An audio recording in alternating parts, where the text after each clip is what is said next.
All right, what is going on, everyone? Misha Wilson here, coming at you for a really special call here tonight with the one and only Jason Laigo, where we're going to discover all the various secrets that Jason has used to go full-time in his business and how he did it fast. And with that said, before we go ahead and dive into the content, please let me know with a quick yes in the comment section below, to the side, depending on which different platform you're watching on. Let me know with a quick yes that you can see and hear us loud and clear. Let us know that we're coming through it clearly. We're having some tech issues that held us back till the last minute here, but it looks like we are indeed live and good to go. Jason, how you doing, my friend? Good to have you on here. Thank you, sir. I'm very, very well. How you doing? Oh, I'm doing great, man. Besides the last minute tech gremlins that almost made us late, I'm good to go, but I'm glad we were able to hop on here and all the stuff that goes on behind the scenes with an online business. I think the people on the call right now don't see, and it's kind of what they're going through sometimes as well. Yeah. And it's a good lesson for everyone on here. So it looks like, once again, you guys can hear us loud and clear. With that said, we're just going to give it one more minute to allow some last minute late stragglers to go ahead and hop on here. We got one more email going out to the list right now. If you guys saw the email that I went ahead and sent out, I'm really excited for this call here tonight. And I'm really excited for a very specific reason. So Jason's going to be one of our speakers at the Live Immersion Experience virtual event coming up mid-November, November 12th through the 15th. And really the thing that's exciting me the most about working and learning and hearing from Jason here tonight is the fact that he's one of the people that not long ago was, where you might be right now. Jason isn't someone who's been full-time for 5, 6, 7 years now. He hasn't been, he's been around for a long time, but he hasn't necessarily been in the role of having had his breakthrough and just kind of, executing upon the day-to-day stuff and using marketplace positioning in a certain way that, some people I think can, once they've accomplished success and have done it for a sustained period of time. He's literally someone who very recently, got to a point where he's now full-time in his business, is absolutely crushing it with his business. He has an amazing story. He's actually been around for nearly 20 years. He got started with a drop shipping opportunity way back when in college, back in 2004. And that led him down the path of looking into entrepreneurship for the first time, ended up stumbling upon a high income skill and essentially finding himself in a 6-figure job position, which is something that I have never experienced, making 6 figures in a job. So congratulations, Jason. But he still kind of had that, entrepreneurial bug, that urge to really kind of take his future into his own hands, stumbled upon internet marketing, found internet marketing, struggled for a while, just like we all do, ended up finding SAN, finding affiliate marketing as a whole, as a vehicle, and dove in head first, just like you'll see Jason does with just about everything that he does, whether it be lifting weights or building online businesses. The guy's an absolute beast, and I'm really excited to go ahead and have him here with us live. So, Jason, how you doing, my friend? Doing well, man. I'm excited to meet this guy. That's quite the introduction. I don't know who he is, but I'm excited to meet him. I know, right? Now you got to live up to the introduction. So that's the goal for the rest of the call. But no, in all seriousness, man, I think, I can give the MC introduction and introduce you like a UFC fighter over here and kind of show the highlight reel a little bit, which is always fun, right? Because we love hearing our own highlight reel. But also behind that highlight reel, one of my favorite sayings is that every overnight success story is 11 years in the making, right? Behind every single highlight reel, there's a story of struggle, there's a story of trying and not succeeding. And usually some sort of process that has gone into going ahead and producing a result that you're currently enjoying. So maybe in, 5 to 7 minutes, can you kind of bring our audience behind the scenes and just kind of let them know, kind of where you came from, what you've been through, and, beyond just the big highlight reel intro, what Jason's kind of really all about. Yeah, my pleasure. Happy to do it again. And thanks for having me. And, it's not been the first time that I've been able to get in front of the SAN family, but it's always an honor. It's a privilege, and I could count it really just a gift to be able to do so, because as you kind of alluded to, SAN has been a big portion of something that I could accredit that breakthrough to, because like you said, been around for a while. And I'm just a simple, easygoing guy, just your average guy, really. Jason Laigo is no one special. I'm the son of a immigrant, parents from the Philippines, and they all grew up in a not very affluent part of the United States, at least in my city here of Seattle. And so, but I've always been an entrepreneur at heart, and ever the salesman. I can recall thinking back as early as cutting my first deal in first grade. I was 6 years old. And, I was overhearing mom and dad, talk about financial troubles, and saying, one day you're going to help me out. One day you're going to grow and you're going to finish school and you're going to do well and you'll be able to help your mother and me out. And I remember thinking, being burdened at that age, I was thinking, why do I have to wait till I'm grown to help you out? I'm surely I can do something right now, right? And I remember I stole, maybe I shouldn't say that, but I had borrowed indefinitely some really cool Star Wars books from my uncle. And this, of course, this is in, the early 90s. And of course, my uncle is the older guy. But I remember I borrowed these really cool Star Wars books that they look really cool to me. And I happened to have a nerdy friend at school. And I remember going to him and I said, I literally just cut him an old deal, like old school mafia style, and said, look, I give you these. What can you give me? Right. And I sold 2 books for $6, $3 a piece. And I came home and I remember thinking I was going to be a huge hero to my parents. I gave them $6 and they're like, where'd you get all this money? And they thought I was dealing drugs already. They made me return it. And Dad, I'll never forget, he had tears in his eyes and he said, one day, son. So, and I remember I was even a little bit offended, a little bit insulted that they didn't take the fruit of my labor, but my heart was in the right place. And little did I find out that these weren't, these were not coloring books, man. Little did I find out that these were collector's items from the original sketch pads of the original movies, from the original Star Wars, 1970s flicks that my uncle acquired at an auction. I heard about this until I turned an adult. But yeah, I've always been a sales guy at heart, and that was the skill that the bug that was in me. I remember enjoying the feeling of closing the deal, right, and the idea of getting money and the idea of creating money almost out of thin air. Being resourceful, and I think that those are qualities that kind of followed me throughout my life. But yeah, that's it. I mean, I remember getting involved with trying to make a business work in my youth. I did the MLM thing, tried to do that both offline and online. And I was around when they were trying to migrate it offline to online, and it was going to be this big revolution. And it was supposed to be like looking at Microsoft stock in the 80s, but didn't work out that well, and I remember being in college with my friend and staying up late and watching these really cool late night infomercials. You know what I'm talking about? We all do. Oh man, and here's the thing: I still enjoy watching that stuff. I've always been a student of the game in that sense, So when you guys, idols that we have in common, like Russell Brunson talks about how he used to love watching all this stuff and collecting all the mail pieces and the marketing pieces. I'm that guy too. I really did. But he and we bought into it. We said, okay, let's go ahead and try it. And we were gonna get rich quick. We were gonna be online moguls. This is before drop shipping was a thing. That's just the concept of it was, you line up a place, you place tiny little ads. Maybe I'm starting to give away from the farm here, right? And classified ads. Tiny little ads. That's all it takes, just tiny little ads, pick a niche. And by the way, if you order now within the next 60 minutes, we'll go ahead and give you a website completely built to go. And all you have to do is hit activate traffic and money's going to fall out of the sky.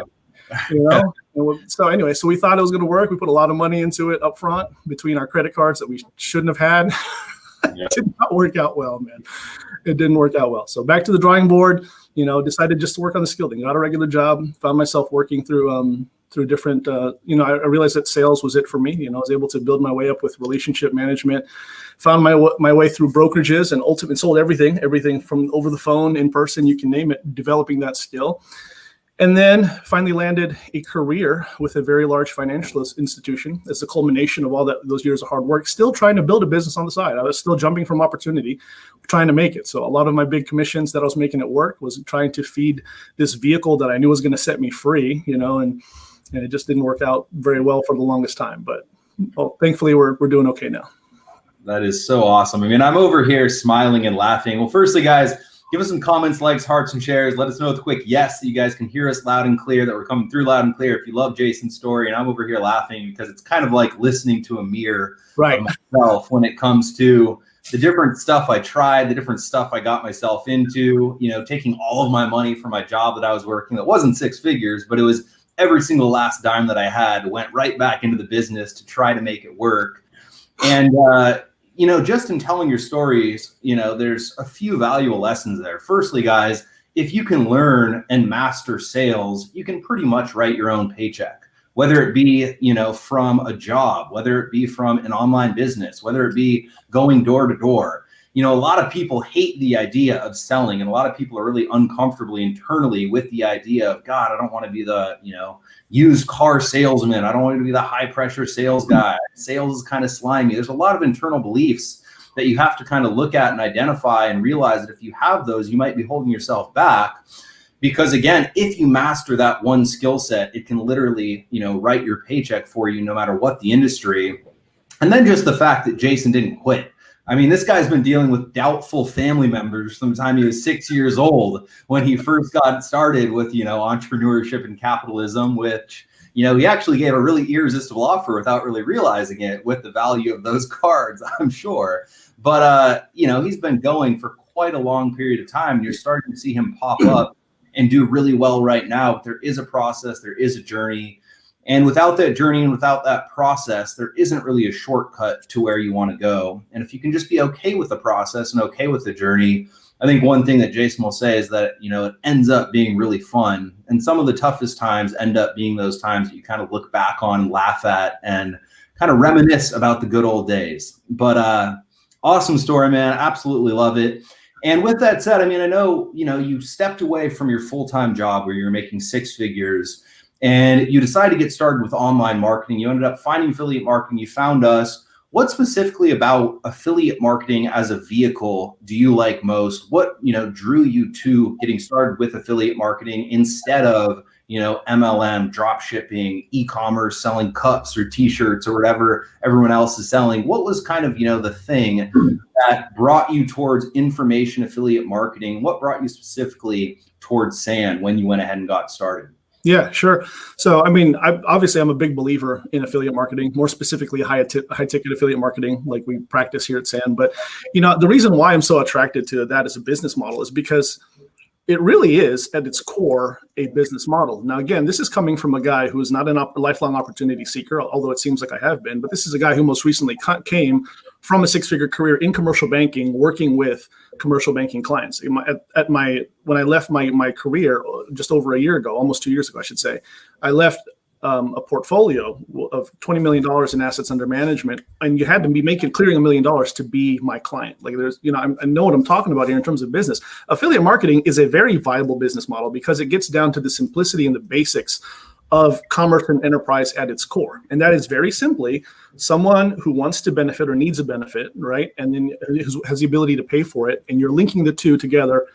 And if it works out, which most of the time it does, as long as you're finding the right fit, you get paid in the middle. There really is no simpler business model than that, other than just a simple one-for-one trade. And if you compare and contrast that with some of these other things, whatever it is, like drop shipping, there's so many things that you have to put together at its core as a foundation in order to get it started, and more so to get it rolling. So aside from that, I mean, you don't have to, my goodness, I'm a guy who's had to clear a lot of startup businesses have come to me, and I've had to put together many financial packages for people wanting to get started in business. And you don't have to do any of those things. You don't have to secure your own merchant processing. You don't have to can be a huge pain in the neck. I'm sure I'm going through some of that with some of my outside personal offers, right? Had a couple of ones get shut down for whatever reason, pursuing new that. I digress. But, you don't have to do that. You don't have to, invest into the research and development in order to bring a product to market. And you don't have to fulfill, the fulfillment is taken care of for you, the customer service. And if you're doing the high ticket thing, like we do here at SAN and some other, places do, then you don't even have to, acquire the capital that is necessary to invest in and build out your sales team. I mean, that in and of itself is huge.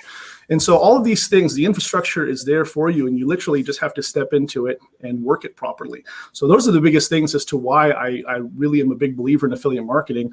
Interestingly enough, I didn't realize that I could make a business model out of that until my clients pushed me to start looking for my own, to invest into my own business.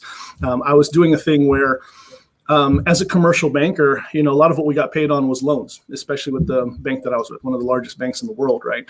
And for whatever reason, being here in Seattle, as you know, Seattle, it's like the Silicon Valley. We're very, very tech heavy up here in terms of corporations, and a lot of them are startups. And I couldn't really approve a lot of clients for financing or whatever the thing is that they wanted. And rather than just leave them and say, you're declined, I can't take care of you, I always tried to find a way to empower them. And so I would try to refer them out to somebody who I think would help them in their business, be it their website optimization or some other consulting that would help them in their business. And literally, I was just passing people off and connecting people.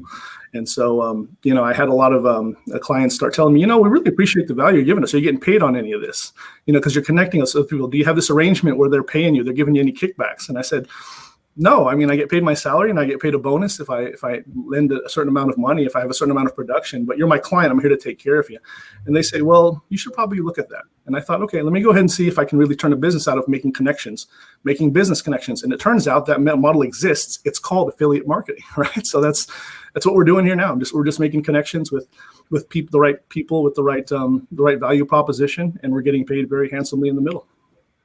Awesome. I love it. I think, I always have this part of me where it's like, I have a part of me that's like, yeah, let's grow. Let's keep getting, 9 figures. I've done, XYZ million. Let's keep going. And then I have this other part of me that's like, God, let's just be an affiliate. Like, let's kick back and just be an affiliate, because it truly is, when you actually look at, when you kind of walk in the role of someone who has the products, has the infrastructure, does the fulfillment, has the merchant accounts, gets merchant accounts, keeps merchant accounts safe, does the media buys, etc., it starts to get exhausting. I love it. But also when I hear you kind of say why you're drawn towards affiliate marketing, it always kind of, makes me feel a little bit, the grass is always greener, and pulls me that way. But with that said, again, I think another lesson that you shared too is that sometimes, I think Jason almost said, he isn't always an opportunity seeker, and he's, not kind of a lifelong opportunity seeker. But I think he is an opportunity seeker in your own way. You're just kind of a smart, strategic opportunity seeker. And one thing, when it comes to opportunity seeking, there's always opportunity out there if we can just kind of keep our eyes and ears open, if we can listen to feedback, and if we can look at the market, if we can look at the holes in the market, and then kind of, figure out what the right opportunity is based on the market, based on the gaps in the market, and then move forward. And I think that's what you've done really well. And I know, I'm the serial opportunity seeker as well. So I want to say as guilty of it, but I don't necessarily think it's a bad thing as long as you're doing it in a smart, strategic way, which I know you are. So ethical way. Exactly, 100%. So with that said, you're obviously, crushing it in your business right now. I see you everywhere. I see you on Facebook stories. I see you with your emails. You come to your calls with the emails. I know you're going to get kind of in the trenches, more in depth, on your daily routine, exactly what you do on a daily basis to produce the results you're producing right now at the actual virtual immersion experience. But just give us a little tease, give us a little sample of kind of what's working right now for your business, where the real opportunities are that you're kind of taking advantage of, and what's really moving you to the next level right now in 2020 in these crazy times that we're going through. Yeah, sure. No, absolutely. And it's funny, it's very, very appropriate to say the crazy time that we're going through in 2020, right? Because it's proven to be that way for me more ways than one. One thing that is crazy is that, as far as my biggest accomplishments, going back to what we talked about earlier, my biggest accomplishment so far has been being able to walk away from a 6-figure career. A lot of people either, lose a job or walk away from a job for whatever reason. In my case, you don't walk away from 6-figure careers unless things are working out, right? Or unless things are looking up. And more specifically, I've been able to do that because I'm glad I've been able to do that because just this past year, and not to put too much of a different element in the call here, but I think it's appropriate because it's very real, is that my father passed away just a few months ago during this COVID season, this crazy pandemic time. And I just start to wonder with myself, would I've been able to do everything that I was doing at the end of his life, trying to be there for him, my mother, and hold together this crazy thing amidst this pandemic, not even being able to see him around the clock, if I still was at the mercy of a corporate career, so, and all the while still doing things that I'm doing now that has helped me propel my business. So the answer to your question is obviously, not to sound too much like a company man, but not too much that they wouldn't be able to find in SAN and the wonderful resources and training that we have. As far as me personally, one thing that has really helped me take off has just been my positioning with regards to how I'm showing up in my marketing, more specifically the art and science of storytelling and using that in your marketing. And I mean storytelling in the sense of actually telling a story, and of course, interestingly enough, Facebook and Instagram have this fun feature that you could use called stories. And I think that the biggest takeaway that I've been able to realize in my own business and marketing is that a lot of people are doing it wrong, or at least not as effective in my opinion, because what they're doing is they're using stories to tell other people's stories as opposed to their own. So for me, I think what I've been able to grasp is just really taking ownership of my day, my marketing, as well as my story. My entire story, like you say, you're seeing me show up in all these different things, and it's because I'm continuing to tell the story, but the story is mine to tell.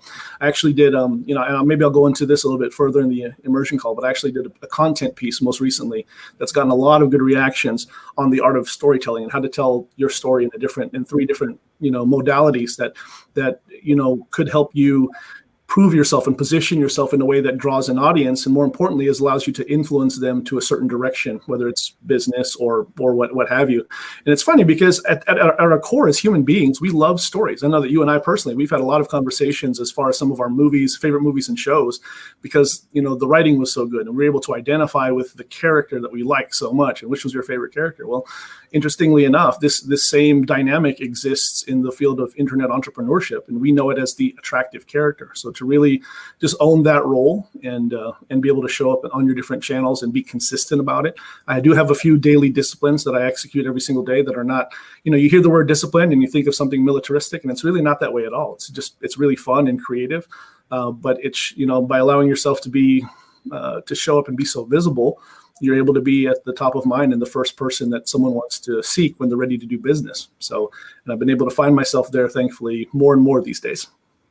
Awesome. So just to kind of piggyback, I know Facebook stories, Instagram stories, I see you kind of throughout the day posting stuff. And I know for myself, and I'll just be totally honest here, I know I should use those platforms more often. I know I should use stories more often, but I kind of have this probably false belief, that runs through my head that's like, God, I just sit in front of the computer all day and I love what I'm doing, but I don't know if what I'm doing is going to be interesting to other people. Where if I have more time to kind of craft a message with a Facebook Live or with a YouTube video or on a webinar, I can kind of, sculpt a story in a certain way to captivate the attention and keep it throughout that presentation. But throughout the day, I find myself every now and then I'll go on spurts where I'll post a bunch of content and then I'll kind of be like, all right, this isn't really natural. I'm kind of more introverted. So where would you kind of, say, where's your inspiration come from on a daily basis in what you choose to post and what you choose not to post? Mm-hmm. And, what would you say? I know there's probably quite a few people out here just like me who don't love the idea necessarily of always putting yourself out there all of the time, but also we know it's super powerful. So it's like, God, it could take our business to the next level, but we're hesitant when it comes to going ahead and doing it. Yeah, no, I understand that. And I resonate with that 100% because for the longest time, I'm still not really a social media person, as contrary as that sounds, because I'm not really into social media. If I had my way, I'd still be using a flip phone. I'm a young man, or at least I fancy myself a young man, even though I got 4 kids who remind me that I'm not so young anymore. But as a young guy, I'm still pretty old school. I would be on a flip phone if it was up to me. I switched because 3 very important women in my life, 4, my sister, soon-to-be wife, mother, and one of my best childhood friends, pretty much all made fun of me on the same day for having a flip phone. They made me, it wasn't even a smartphone I switched to. It was like some kind of flat screen bar phone, I guess. But anyway, so, that would be me. And I'm more like you. I prefer to do the email marketing thing and paid ads and be strategic in that sense. Not that, what I do isn't strategic now, because I'm still doing those things. But as far as putting yourself out there, a couple things. Number one is I remind myself that I don't have to think that I'm exciting or that I'm interested, because people may not be interested necessarily in me, but they aren't interested in my message. And which kind of goes in line with the content piece I was talking to you about earlier, is that the way that I pursue it is that there are basically 3 ways, at least according to this thing that I taught my group, is that there's 3 different main story types or story arcs that you can inject yourself into. And the cool thing about entrepreneurship and internet marketing is that you do get to write your own script. You do get to tell your own story. So you have to take ownership from the beginning. And that also goes back to what I was saying earlier, is that when people are posting their stories and posting stuff online, a lot of the times they're telling someone else's story. Well, why not tell your own? Why not decide up front how the story is going to go? And it doesn't have to be anything disingenuous. It doesn't have to be anything insincere or misleading. Just pick which one you want to represent. So the first one that I put it's called the story type is called rags to riches, right? Again, I did a really cool YouTube video on it, and a lot of people enjoyed it. But basically, you're taking that role of, I used to have nothing. You don't have to be rich to demonstrate and plug yourself into this story either. You can just play the character who you didn't do well, and all of a sudden you had success, and this is the result, and you're welcome to come join me. The other one is more along the lines of, you were ignorant and now you're enlightened. The other one is, you were a victim. You kind of were a punk. You were being abused and, kind of at the bottom, and now you're a victor, whatever that means to you. And you can kind of just tell your story that way. And just understanding that it's kind of goes back. It's like the same argument when people say, that internet marketing is being saturated, right? So many people are doing this now. And and you and I both know that's a fallacy. Every single day, there's new interest being popped up and new blood, as it were, appearing on the line. So you are definitely going to be someone who is going to reach somebody. So take ownership of it, put it out there.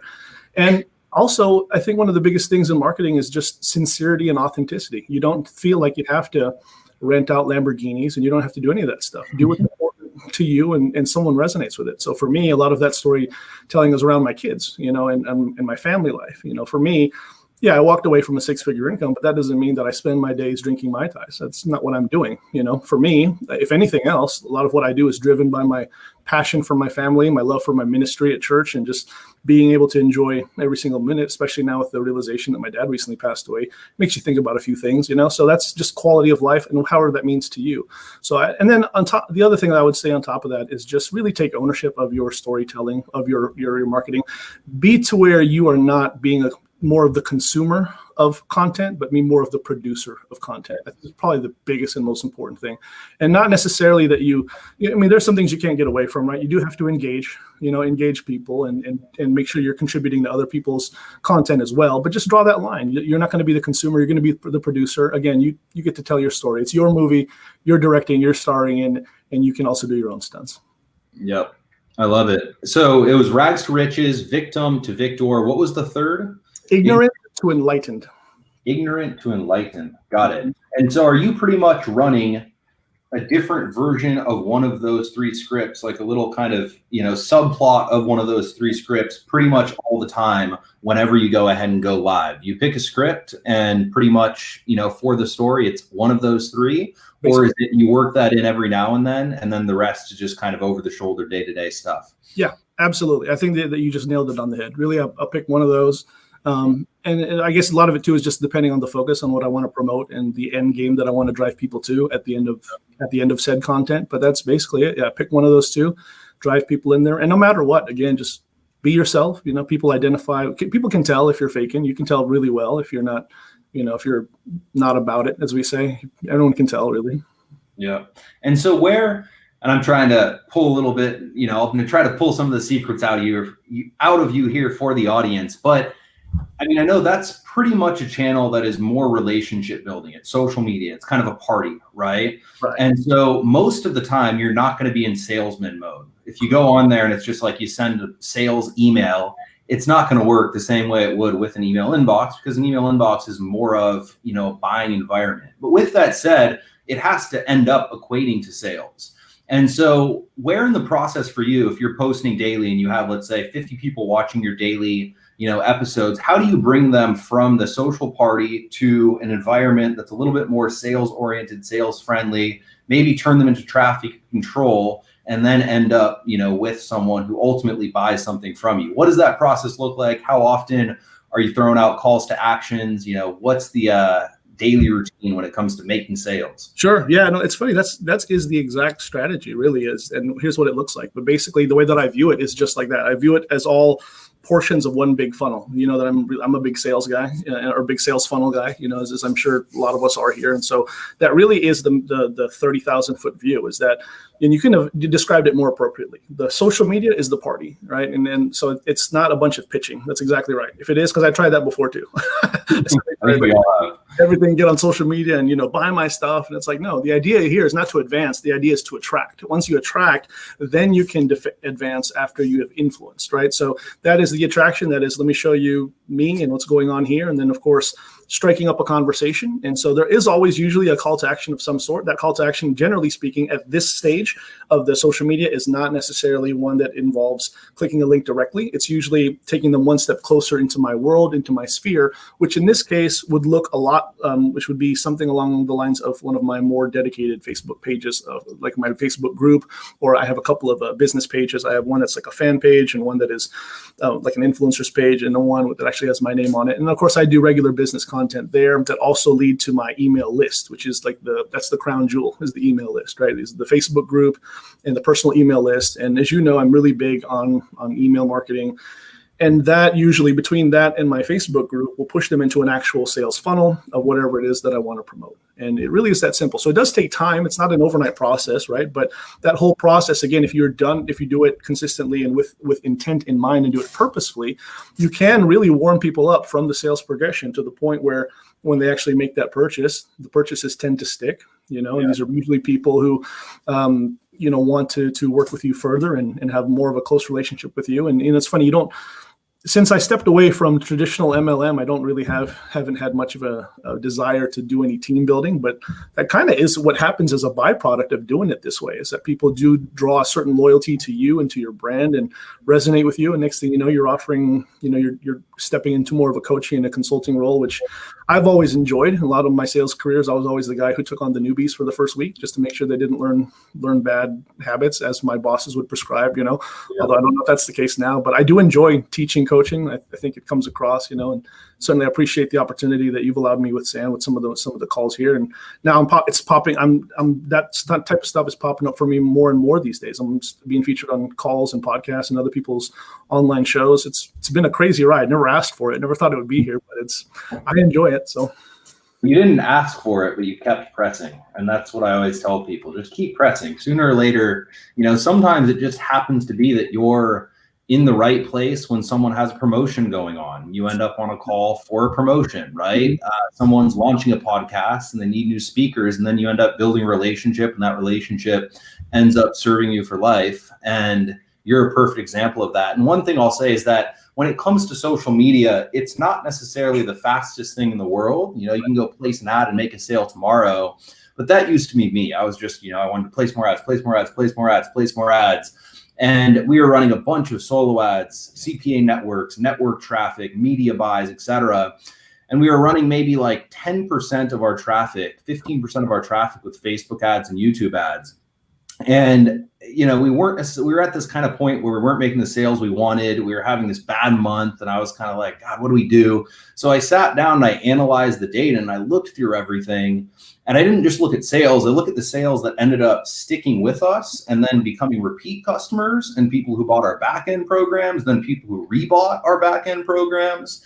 And I realized that we only had 15% of our traffic with YouTube and Facebook, but we had nearly 40% of our back-end sales. So literally the back-end conversion rate and the overall customer lifetime value is so much greater from that traffic. And it's based on the fact that just, with my ad in a very small way, I built a little bit of a relationship, and there was a little bit more familiarity, and we had kind of educational ads going.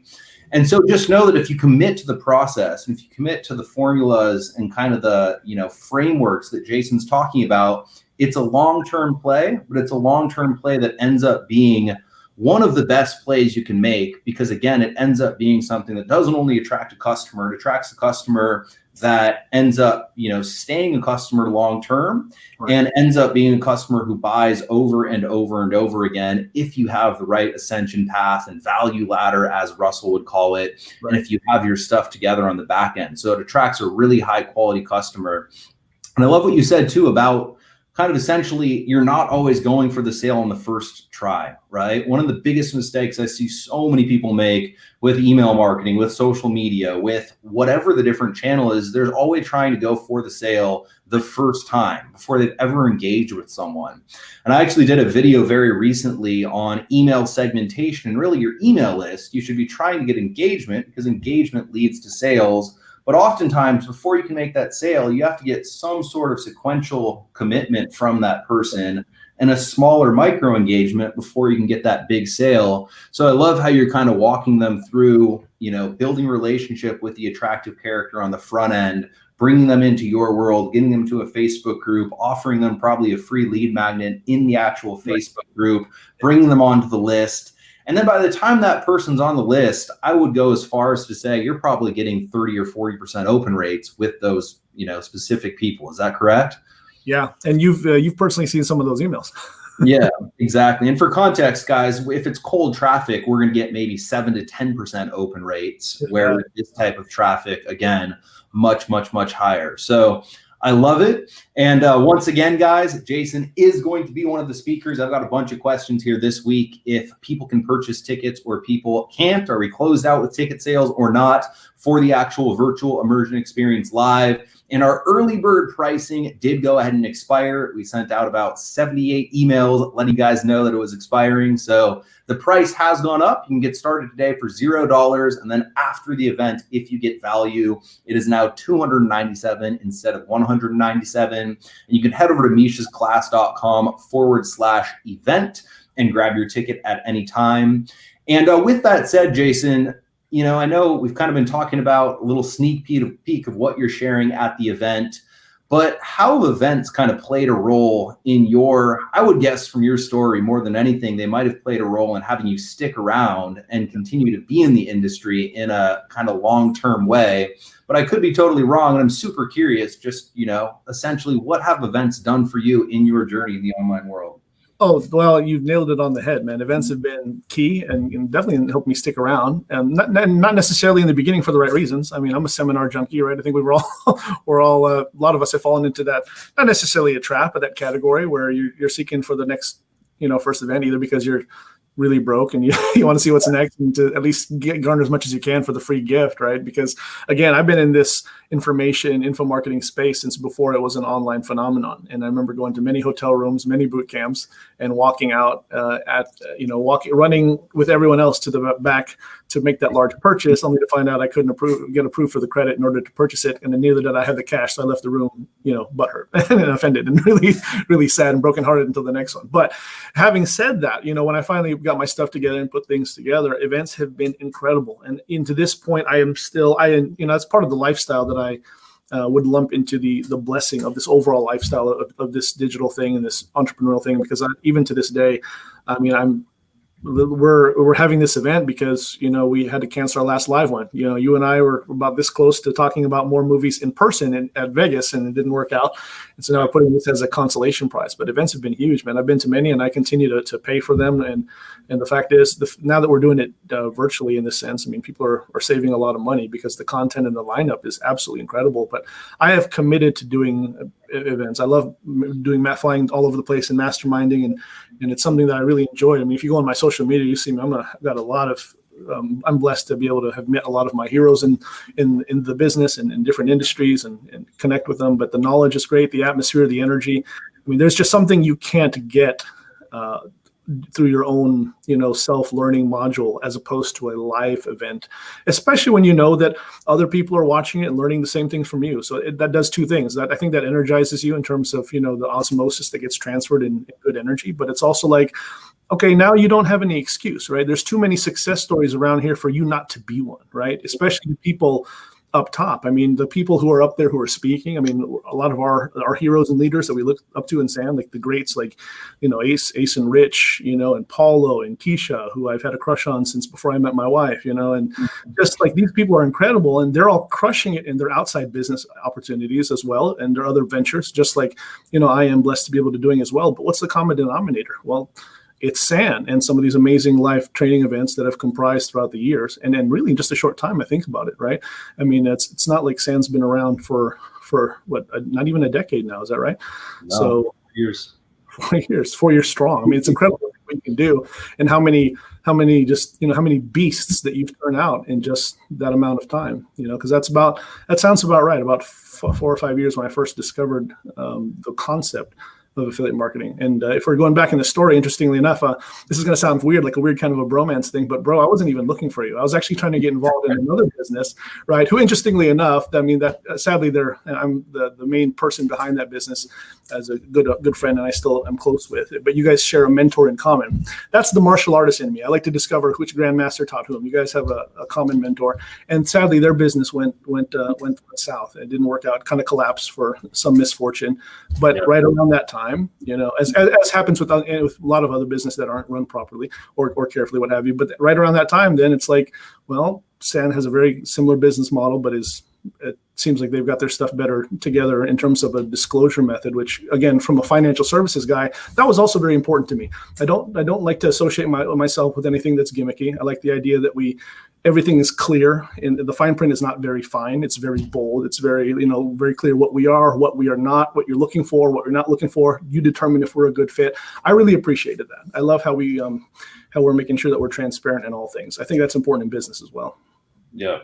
It's the only way to do it long term. And Absolutely. So absolutely, you stumbled upon us for sure. And I mean, you said a few different things there.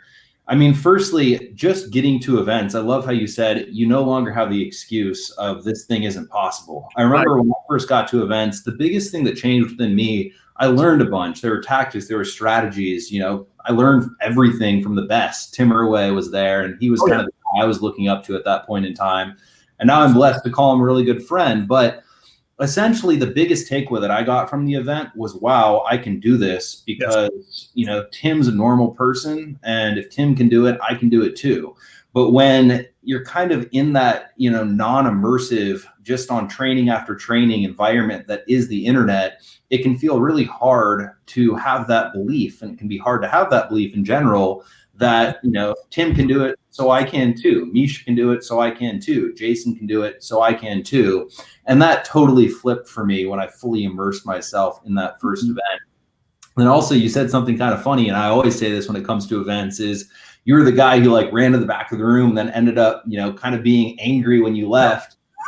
Firstly, our events aren't like that. We don't have pitch fests at all. But honestly, the bigger lesson is that if you ever find yourself at a pitch fest, guys, that is literally the best learning experience, to look at how people are actually making hundreds of thousands of dollars per hour oftentimes, or sometimes $1 million per hour, because you will get up on stage and watch someone like Russell sell $3 million in an hour, on Grant Cardone's stage.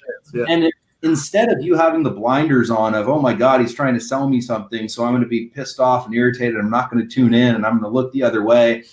Yeah, you can take notes and transcribe it and read through it. And, where did he trial close? Where did he price condition? Where did he, make the offer absolutely irresistible? Where did he offer the guarantee? If you can get clear on all of that, instead of just looking at it through the lens of, I'm uncomfortable because he's trying to sell me something and this whole thing's a scam, which clearly it's not, because if someone's having success with it, it probably works. We just kind of got to learn a few more things, right? It can open yourself up to this whole new kind of opportunity that becomes a really fun playing field to go ahead and be involved with. And I remember that mentor that you talked about, that common mentor, was the first person who shared that story with me.